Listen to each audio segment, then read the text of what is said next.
I would say, rapidly worsening situation in Ukraine, where Russian troops are getting close to the capital this morning. In fact, we are working to confirm they may have entered the capital at this hour. Take a look at this fireball filmed in that capital city of Kyiv. It is believed to be either a Ukrainian or Russian aircraft falling to the ground. We're in fog of war times. We don't know yet. This video shows what appears to be heavy damage to an apartment building in the capital. And as you take all this in, at least 137 Ukrainians are reported dead this morning. That's from the president of the country.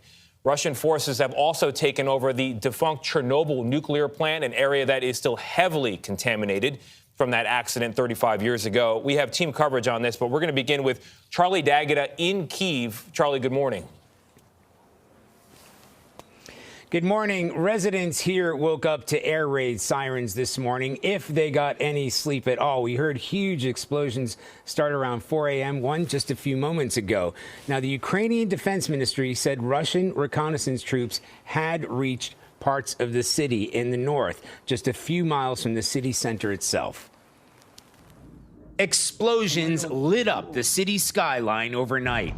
It's unclear whether this is a Russian or Ukrainian aircraft falling from the sky in flames, but missiles and rockets rained down on the capital in the early hours.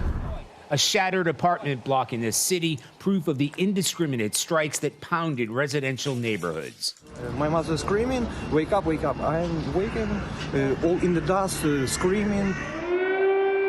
At first light, the Ukrainian president told his people what they already knew.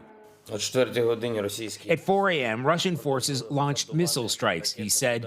They say civilian objects are not a target for them. This is a lie. On the northern outskirts of the city, a ferocious battle broke out at the Gostomel air base. Ukrainian forces trying to fend off invading Russian paratroopers. Day 2 of the invasion, and Russian troops are knocking on the door of the capital itself. They advanced south from Belarus, seizing Chernobyl and the highly radioactive grounds of the former nuclear power plant north of Kyiv.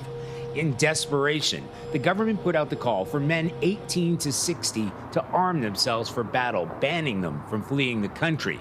Plenty have stepped forward. This morning, they were handing out guns at a local sports facility. They don't want us revealing this location because they don't want it to be a target for the Russian military.